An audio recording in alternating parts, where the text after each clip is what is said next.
Everyone, my name is Mark Peralivas, and that rhymes with For All of Us, and I'm the Guelph candidate for the People's Party for the October federal election. I hope you vote for me. Today I'm going to talk to you about the People's Party plank on refugees, ending open border policies, and prioritizing persecuted groups. Now, as Canada Poly, I did a 20-episode deep dive on the Global Compact for Migration, and I've been talking about our open borders and what the Liberals have done to our immigration system and our refugee system. They've conflated language, they've changed language from a legal border crosser to irregular border crosser to comply with the United Nations, and there's many, many more subtle things that the Liberal government has done to normalize this situation. This party plank, calls that behavior out and unequivocally says we will put an end to it. Here we go. 2019 electoral platform.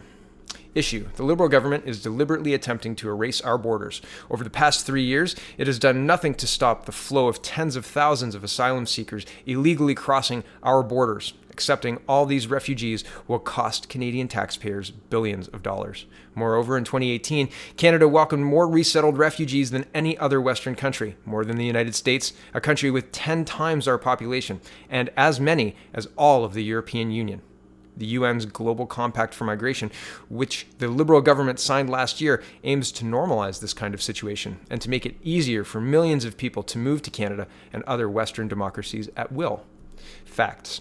Since 2017, more than 45,000 migrants have illegally entered Canada, mainly at Roxham Road in Quebec, avoiding official border checkpoints where they would be turned away and told to file refugee claims in the United States. About 40% of the refugee claims that have been processed have been rejected. These false refugees will eventually have to be deported after costing governments tens of thousands of dollars each.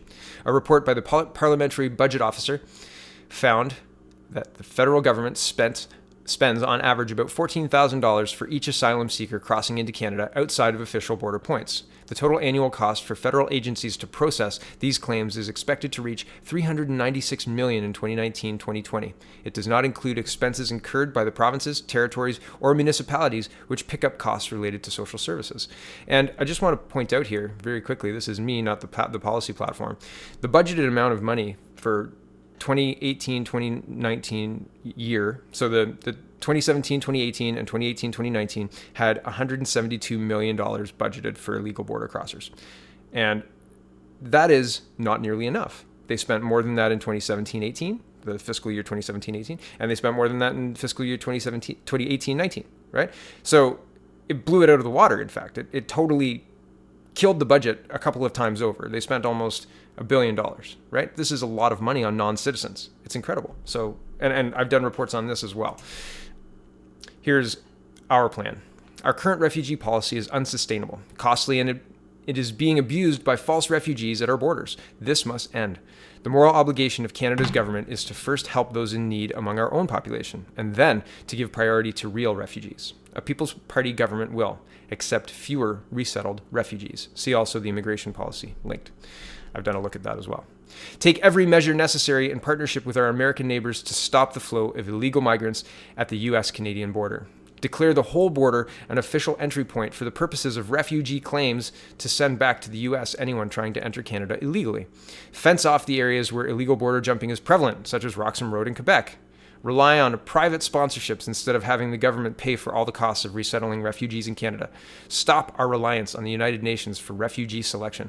Give priority to refugees belonging to persecuted groups who have nowhere to go in neighboring countries. For example, Christians, Yazidis, and members of other minority religions in majority Muslim countries, members of the Ahmadi community, and other Muslims in these communities who are persecuted because they reject political Islam and adhere to Western values, and members of sexual minorities. Take Canada out of the UN Compact for Migration. So that is a robust policy plan that is very clear about what is going to happen. And I think it's interesting.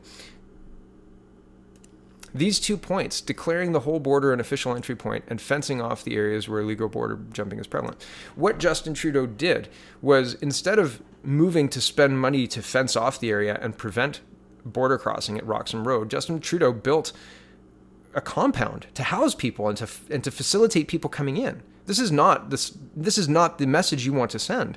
If people are illegally crossing the border, you don't then put up buildings to house them, you stop them from doing that, and you put up a big fence and you stand somebody there, maybe the RCMP, and stop them from grabbing suitcases. And instead of grabbing suitcases, you tell them to tell the people to stop and to not climb the fence and to not come over the fence, or they will be returned to the United States and told to start a refugee claim there because they're in a safe country. It makes sense to me. It makes sense to me. It doesn't make sense to build a building and to have our police escorting people across the border to make sure they don't fall.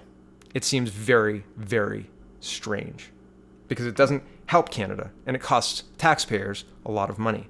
And so I think the goodwill that Canadians were feeling in 2015 has been misused by Justin Trudeau, mishandled, and unfortunately, Canada needs to take care of the problems that this Trudeau government has created within our own borders. The drugs, the homelessness, the cost of living. Thank you for watching, everyone. This was supposed to be a hard policy look, but I've added some color, so I apologize, or you're welcome, depending on your point of view. Thanks for watching, everybody. Check out the People's Party of Canada.ca, and have a wonderful, wonderful day.